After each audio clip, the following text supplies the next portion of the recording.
সুপ্রিয় দর্শক, Bill engineering and construction YouTube channel পক্ষ থেকে আমি ইঞ্জিনিয়ার হৃদয় আছি আপনাদের সাথে। আশা করি সবাই ভালো আছেন। আজকে আমি আলোচনা করব ক্যান্টিলিভার স্ল্যাব এবং ক্যান্টিলিভার বিমের রেইনফোর্সমেন্ট ডিটেইলিং সম্পর্কে।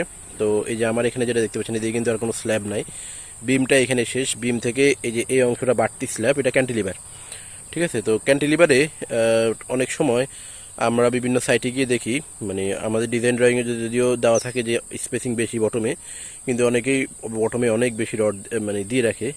তো যেটা আসলে ঠিক না, ক্যান্টিলিভারে বটমে বেশি রড দিয়ে আসলে লাভ নেই। ক্যান্টিলিভারে আমাদের টপের রডটা বেশি প্রয়োজন। হ্যাঁ, ক্যান্টিলিভার টপের রডটাই হলো মেইন রড, এবং টপের রডটা বেশি প্রয়োজন, কারণ ক্যান্টিলিভার মানেই নেগেটিভ রেইনফোর্সমেন্ট। টপের রড লাগবে শুধু, বটমের রড একেবারে নমিনাল, মানে একদম মিনিমাম যে রেইনফোর্সমেন্টটা সেটা দিলেই হবে।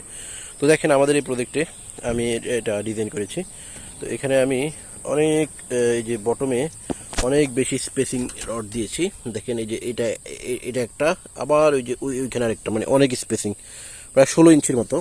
আর টপে আমরা স্পেসিং দিয়েছি মাত্র 3 ইঞ্চি বা 4 ইঞ্চি পরপর, এই যে 3 ইঞ্চি পরপর দিয়েছি, কারণ এখানে আমার এই ক্যান্টিলিভারটা প্রায় 5 ফিটের মতো।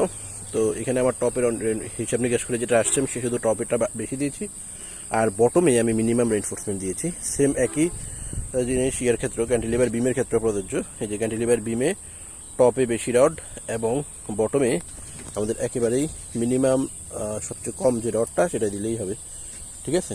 ওকে, তো আশা করি বুঝতে পেরেছেন। তো এইভাবে আপনারা বিল্ডিং ডিজাইন মানে রেইনফোর্সমেন্ট ডিজাইনিং করলে ইকোনমিক হবে, রড কম খরচ হবে। তো ভিডিও এতটুকুই। পরবর্তী ভিডিও পর্যন্ত সবাই ভালো থাকুন, সুস্থ থাকুন। ধন্যবাদ সবাইকে।